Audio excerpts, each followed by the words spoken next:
कैसे कर लेते हो? कोई काम ही नहीं है, बस घूमना फिरना, ऐश करना, मजा करना, ठाकुर जी के दर्शन करना। यहाँ से रेडीमेड लिखवा के आए हो ऊपर से ही? ऊपर से रेडीमेड नहीं, ऊपर से लिखवा के आए, ओरिजिनल ओरिजिनल? ओरिजिनल लिखवा के आया हूँ। ये कोई कर्ज था आपका? वो कोई भगवान की कृपा है, ठाकुर जी की बहुत बड़ी मेहरबानी है, इसलिए ये काम हो रहे हैं। जी जी। और जैसे जैसे काम चल रहा है वैसे वैसे काम बनते रहे हैं। तो थोड़ा सा ये बताइए कि आज से 60 साल पहले जाएं तो क्या ध्वजा उत्सव का उस समय कैसे लोग यहाँ आते थे? बहुत मुश्किल से आते थे उस वक्त, ध्वजा का काम इतना मुश्किल था। लोगों से 10-10 5-5 किलो गेहूँ लेकर के यहाँ ध्वजा का प्रोग्राम किया जाता। ये कंडीशन थी, घर घर में से मतलब जो भी देने वाला था उसके यहाँ से गेहूँ लाते थे। आपकी समझ कब से बनी? आपकी समझ कब से बनी ध्वजा जी? पहली बार कब भाग लिया और क्या देखा? मेरे को बहुत साल हो गए साहब, मेरे को 50 साल हो गए, कम से कम 50 साल से मैं यहाँ आ रहा हूँ। वो दिन कैसा था? वो दिन बहुत मुसीबत का दिन था, मतलब कैसे आते थे वो हमको मिलता है ना, मोटरसाइकिल थी ना कोई था, पैदल आना पड़ता था, पैदल ही सब काम होते थे। और सिर्फ ये सब जो श्रेय थे वो परशुराम जी को मिलता है। परशुराम जी ने बहुत मेहनत की और बहुत हिसाब से उन्होंने काम किया, तो आज ये इस मुकाम पे पहुँचे हैं। उस 50 साल पहले आपने क्या सपना देखा था? ऐसा कभी दिन आएगा? ऐसा नहीं देखा था कि ऐसा हो जाएगा। आते थे मंदिर में, पूजा अर्चना की जाती थी, घर की रोटी लाते थे, रोटी खाते थे, और फिर वो परशुराम जी ने धीरे धीरे धीरे धीरे इस काम को बढ़ाया। कौन है ये परशुराम जी? परशुराम जी भाटी कांकुली, उनकी ये उन्हीं की देन है जो आज हम लोग यहाँ खड़े हैं। और धर्मशाला का काम बहुत बढ़िया हुआ है। इस साल जो नए अध्यक्ष बने, साल भर में उन्होंने बहुत ज़ोरदार काम किया, जो इतने सालों में नहीं हुआ वो इन्होंने एक साल में करके दिखाया। और आपको क्या लगता है कि अभी और भी और बहुत ज़ोरदार चलेगा। दर्जी समाज पैसा देने में बहुत ज़ोरदार, पैसा देने में कोई नहीं।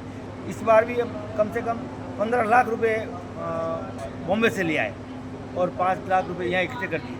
और इतना काम होते हुए भी, समाज का काम हुआ, धर्मशाला का काम हुआ, सभी काम करते हुए भी आज की तारीख में 3 लाख रुपए आज की तारीख में एडवांस पड़े हुए हैं। इतना बढ़िया काम हुआ। और भोजन प्रसादी के लिए हमारे कंवर साहब बसंती लाल जी, इन्होंने खुद खड़े होकर कहा था, इनको किसी ने नहीं कहा कि मेरे को प्रसादी देनी है, इन्होंने भगवान के नाम पे प्रसाद दे दी।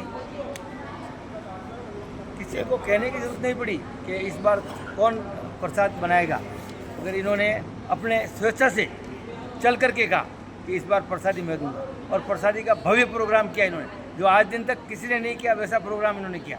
खाना पीना रहना,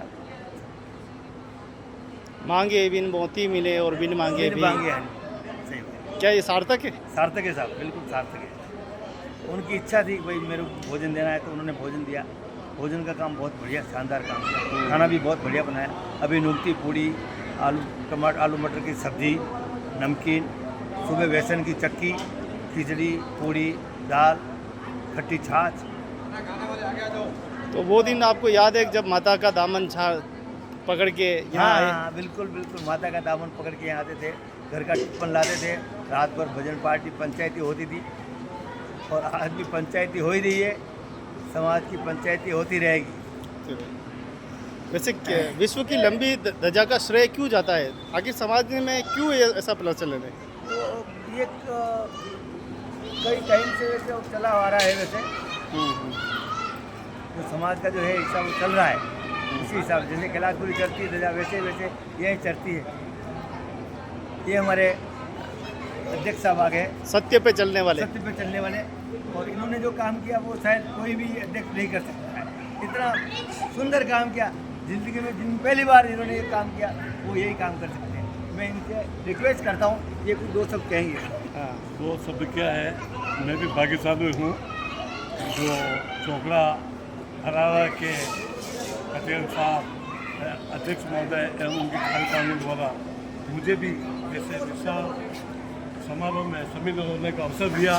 उसके लिए मैं हरारा चोकड़ा के पटेल साहब और अध्यक्ष महोदय भवानी शंकर जी एवं उनके कार्यकारिणी का बहुत बहुत मैं आभारी हूँ। धन्यवाद।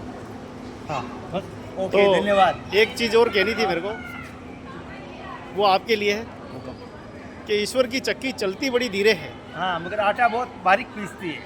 जब भी पीसती है आटा बहुत बारीक पीसती है। हर हर महादेव।